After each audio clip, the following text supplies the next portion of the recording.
Dan Illman, Mike Beer, taking a look at the feature race at Oaklawn Park on Saturday. 3-year-old sprinters in the Ozark, race number 10. Let's take a look at this field. A very promising debut winner is the third choice on the morning line. That's the number 5, Time for Truth. 89 Buyer speed figure for this son of Omaha Beach, trained by Ron Moquette. Fastest on the way in, Dan, after only one start. I mean, listen, I don't think there's anything to knock about his debut. He looked really good winning in fast time. I still think they got the right morning line favorite in the 7. Well, Valentine Candy by far is the more accomplished horse in this race. He's already a 3-time winner and a multiple stakes winner sprinting at this meet. He's also very tactical with a good attack post position. And as we throw up the Timeform US pace projector, there he is, sitting in second after a quarter mile, ready to pounce on Time for Truth, who gets the class test, but he is fast. He is. Well, it'll be interesting to see how Santana plays this thing on top of Valentine Candy here from the breakdown, because Valentine Candy is really fast. But they consciously rated him in that stakes race last time, and it worked out.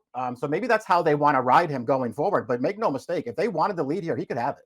In from Louisiana is the number 1, the Donegal Clan. He's a 2-time winner, coming off a 2-life win over a sloppy track at the fairgrounds. That was a race where he blasted clear in the early portion, and then he got involved in a little bit of a dogfight. He was game to win that race. Is he fast enough to deal with the 5? We'll find out. Julien Leparoux can be patient, but I like him on front runners. He has a good clock in his head. Yeah, he does. I don't know that he can make the lead against this field, but maybe. They were aggressive last time, and it worked out. And I do like that he was very game to hold off that short-priced runner-up in that race. So it was a good performance. It was also over a wet track. We'll see if that had anything to do with it, Dan. Overall, I just like the way he's progressing from race to race. I think he's got to take another step forward here. Along with Valentine Candy, the 2 Let's Go Mark is the other 3-time winner in this field. He's really taken a step up in his last 2 starts from a figure standpoint. Perhaps coincidentally, perhaps not, that both of those races were on the all-weather at Turfway. Didn't change leads 2 starts back, winning for 50. In the Turfway preview, he showed big speed. He got a little bit tired late.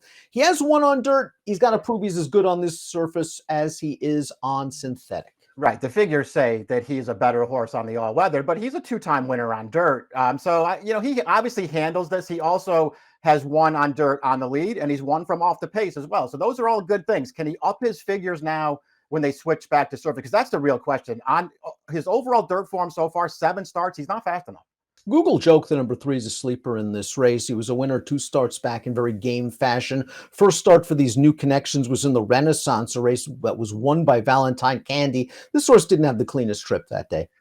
I mean, he didn't, but he didn't have a terrible trip either. He was just sort of on the outside and off the pace. And I thought overall he had every shot to at least be second in there, and he just wasn't finding enough at the end of the race. I thought he improved maybe a little bit. The figure says he didn't. I thought he improved a little bit. It still doesn't make him a contender in this race. Steve Asmussen must really like the 4 American Rascal, a Stone Street homebred by Curl. And after the debut win, where he won by a country mile at Keeneland going 4.5, they sent him to Royal Ascot and ran him on the turf, which is probably not his best game. He was 9-2 in that race, by the way. They brought him back. He won a stakes race at Zia Park 2 starts back. He was an okay second last time out in the Sugar Pole. This horse is a little bit of a sleeper. I would not be surprised if he drifts up and is the 3rd choice at post time. I can see that happening. I wonder, I'm starting to wonder anyway, how good this horse is. Obviously, early in his career when Wesley Ward had him, he was wicked fast and he was super impressive. He got back on track somewhat 2 starts back against a very weak field. I don't know what you thought about the Sugar Bowl last time, Dan. I don't like that performance that much from this horse. He had a good trip in there. It looked to me around the turn like he was going to win that race, and he just didn't find enough through the stretch. I don't know. I was pretty disappointed with his most recent start. Yeah, no real excuses, I thought, from that race. The pace wasn't necessarily fast. He was right on top of it, turning for home, and he just lacked the needed punch. Time for Truth certainly punched in his debut. He was 4-1 in a big field, so he took some money, and he showed big early speed. Time for Truth was setting the pace in between horses on the backstretch, made the lead on the turn, took a strong challenge from this runner-up, a more experienced horse, and Time for Truth always found more. This runner-up would come back to win his very next start. He pretty much spread eagle this field. He did. There's no closing going on in here, but this horse did all the hard work right from the start. As soon as he put away the early pace horses, he had 2 horses come right after him around the turn. He had to race them. He put those horses away. He kept going through the stretch. Nothing to knock about that debut.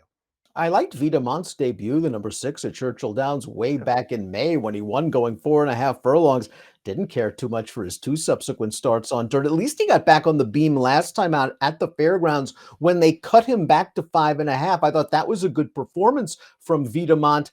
Now he has to prove he's a stake source on dirt, but he did show in that debut that he could handle the surface. I agree. I like you. I liked his debut. I know his Tremont was bad, but that was a really fast race for June 2-year-olds. 91 buyer for the winner. I mean, the horse had no chance in there. And then they tried to mile off the layoff, and they went to turf last time. This is really his first dirt sprint in the right kind of spot since his debut. Dan, he's a real wild card in here at a very good price. Here's another Rasmussen Culture morning line favorite, the 7 Valentine Candy, winning his second consecutive stake of the Oaklawn meeting, winning the Renaissance, and a very professional colt is this son of Justify. He just waded in behind. The seam opens up. Joe Rosario, who's aboard him this day, is just basically riding him hands and heels. Yeah, I mean, he didn't even really set him down till they got inside the 3/16 pull. He got that seam. He took over. He went on with it from there. It's a good performance. I realized the figure regressed a little bit. It was just a totally different running style for this horse, and he showed that he could handle it. I know that he's capable of faster races than that. He's perfectly drawn on the outside. Top pick time for the Ozark race number 10. Interesting to see if some of these horses stretch out a little bit later on the Triple Crown Trail. Valentine Candy's your top pick. 7-5 on the morning line. I have a feeling Time for Truth's going to take money into the teeth, Mike. I think they'll be fighting for favoritism. Me too. That's why I didn't mind putting Valentine Candy on top here, because I do think he's the horse to beat, and I do think there's a chance he might not even go favorite in here. I want him of the shorter prices, and I want to get that 6 in there somewhere at a price. I'm curious to see how good Time for Truth is. We'll find out on Saturday. I think he makes the lead, and I think he's pretty good. 5-6-1-2 for me, 7-6-5-4 for Mike. It's the Ozark at Oaklawn Park on Saturday. Best of luck.